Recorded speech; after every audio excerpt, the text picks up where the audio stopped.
Do you want your player character's background to be tightly integrated with the land of Barovia and the history of Curse of Strahd? Well, today I'm going to help you do just that with the Vistani Player Character Background. Welcome back, everybody. This is Lunch Break Heroes, where we talk about all the things Curse of Strahd, Ravenloft, and adventure modules in general.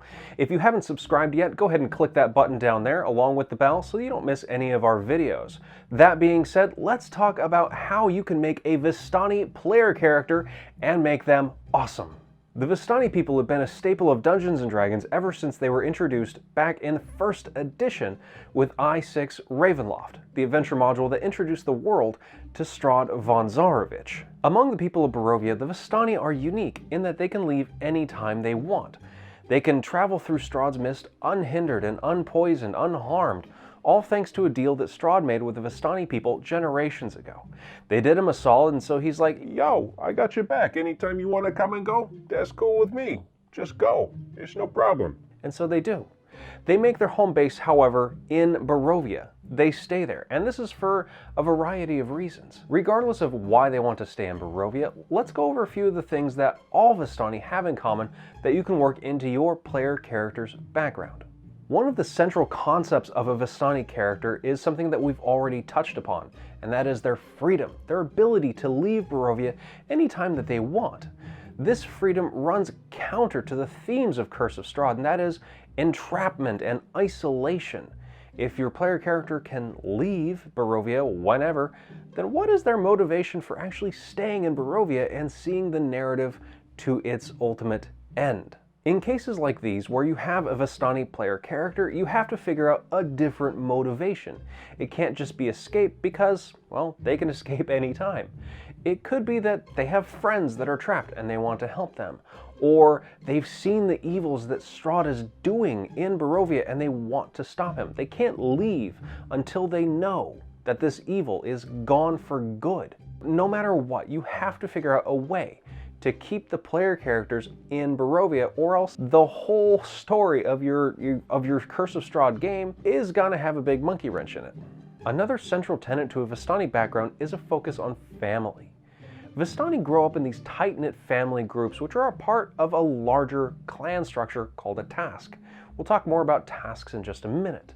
Throughout their history, the Vistani have been ostracized by other cultures, even in their own homeland. This has made them very reliant on these family and clan units for support.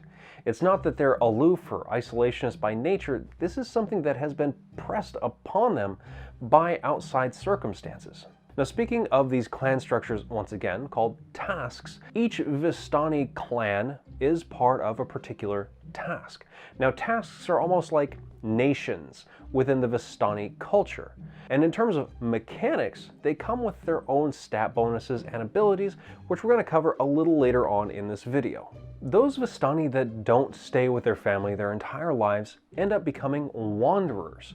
Now, these wanderers are often seen as glamorous and mysterious by the people that witness them going through their lands or staying in their towns or whatnot. The Vistani are almost instantly recognizable by their fashion of dress and just their overall demeanor. They really stand out from a crowd, especially in a place like Barovia. Now, this is not always the case. Depending upon the individual Vistana, they might not want to be seen as a Vistani. They might want to blend in. In that case, they do their best to adopt the local customs, the local dress and whatnot, and pass unnoticed. This is all up to individual preference. So when you're building your character, figure out what kind of image do they want to portray.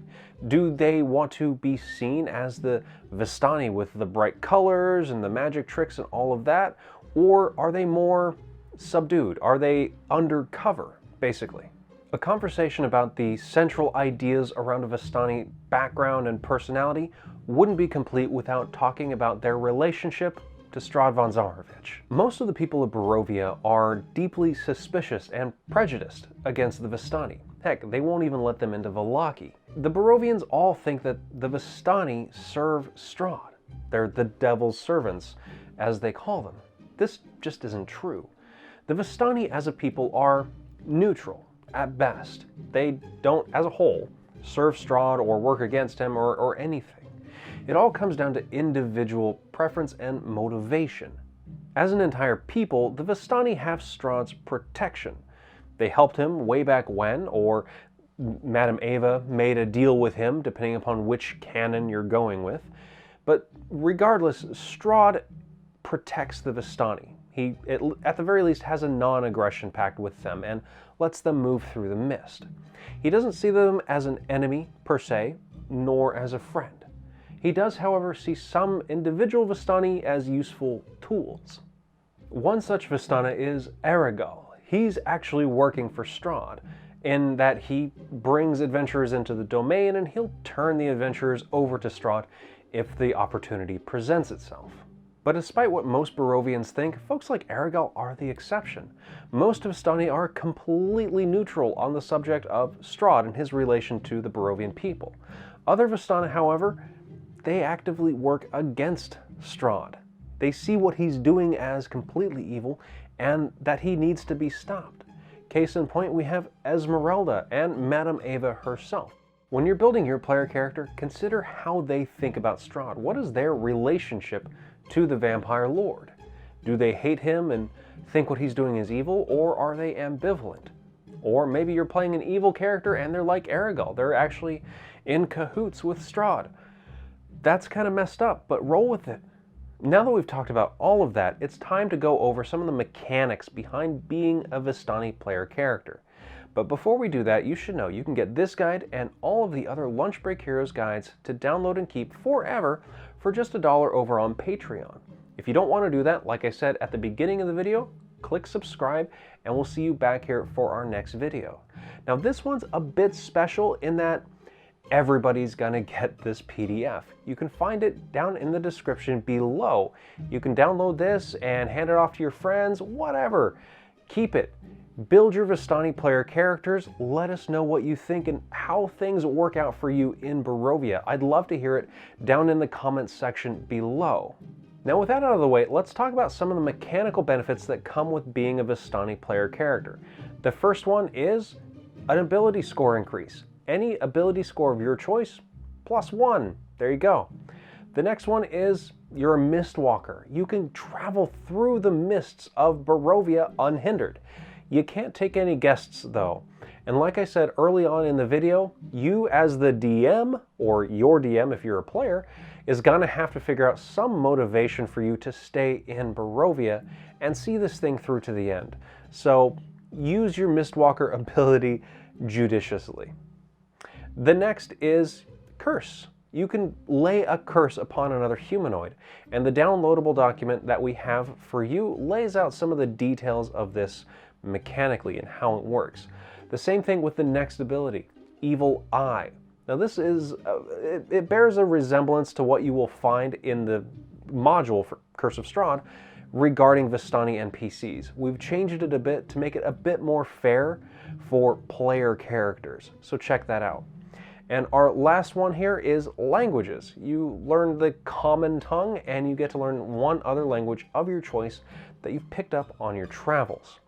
Now that's it for just the base Vistani things. Let's talk about what you get when you actually choose a task. As I said earlier, tasks are like nations within the Vistani culture.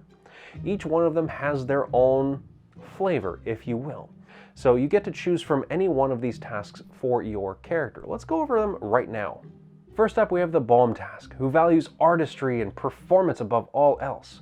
There's a wide variety of entertainers that come from this task here. The Fire Eaters, the Acrobats, the Thespians, you name it. They are probably mostly from the Balm task. Being from the Balm task means you get Charisma +2. You also gain proficiency in performance. Additionally, you learn the Friends cantrip that upgrades when you reach the 3rd and the 5th levels. Next up, we have the Cauldresh task. This is the home of the crafters and the artisans of the Vistani world. These Vistani trade and travel far and wide, and their Vardos are often heavily laden with the goods that they've made themselves. Being a member of this task means you gain a +2 bonus to your dexterity. It also means that you gain proficiency in any artisan tool of your choice, and your proficiency bonus is doubled while using that tool. In addition to that, during a long rest, you can spend an hour improving an item or a piece of armor or a weapon and giving it a +1 bonus. Now this is a temporary bonus, by the way. It goes away after a while, so don't get too excited there. It's not permanent. Last up, we have the Manusa task. This is where a lot of your magic practitioners are going to come from. The Manusa are famous for their focus on history and arcane lore and all of the great seers that come out of there. As being a member of the Manusa task, your character is going to have a +2 bonus to their intelligence. They're also going to gain proficiency in either arcana or history or religion or nature. It's entirely up to you. As an ability, they're going to gain some foresight. Anytime an ally within 30 feet fails a saving throw, you can use your reaction to let them re-roll on that. They have to use the new roll. Now this ability recharges on a short or a long rest. It's very valuable and it can really save your butt in a hard fight. So there you have it, folks. That is the Vistani Player Character Background. Go out there, create your characters, let me know what you come up with down in the comments below and how they play out in your games.